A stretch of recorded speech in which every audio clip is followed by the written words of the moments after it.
I feel that when you just come out of prison and they should treat me or any other race with kindness, open heart, because that means a lot when you come out of prison and you got people in the community to help you. Sure, they show their love, their kindness. Hey, it means a lot to a person trying to get back in society and do what is right in his life. Albeit made a mistake, but he realized the mistake he made and he's willing to change and get back in society and do what he has to do.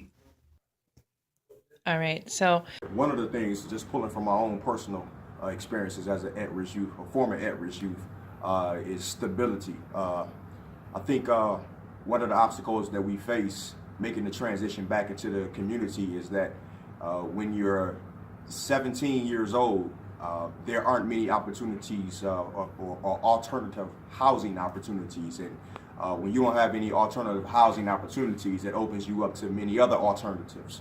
And be it, being exploited from various types of people. I know for me personally, there was a homosexual that opened up his door to me. And wintertime in Wisconsin is pretty difficult with trying to survive and stay warm. And even though, you may not necessarily agree with a certain lifestyle, or you may not necessarily have that in you, but you do what you got to do. Desperate measures, you take desperate, in desperate situations you take desperate measures.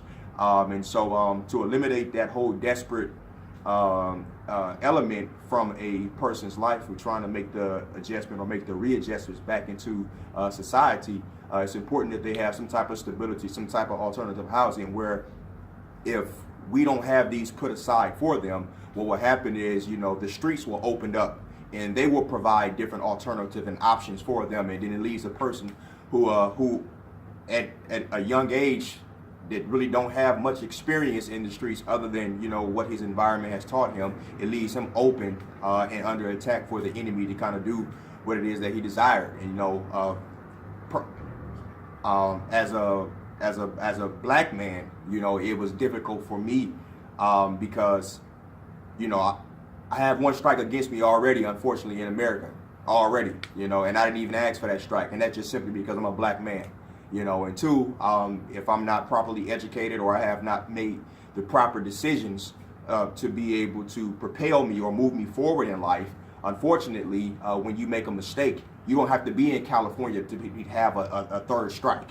You could be right where you are and just be hit with another strike, and that strike or third strike or whatever strike can be all you need to hinder you from having housing, from having certain employment opportunities. And we're talking about not as an adult, we're talking about just as a juvenile, and making that transition, because whatever affects you while you're younger, as you get older, these same mistakes that you have made, unfortunately, consequently, they're held against you, and it hinders you from, being successful and accomplishing things and moving other barriers in your life, simply because there's a systemic issue or systemic prejudices and discriminations and barriers to hinder you from making that transition just to become a productive citizen. So that's all I would say, is just having that alternative housing.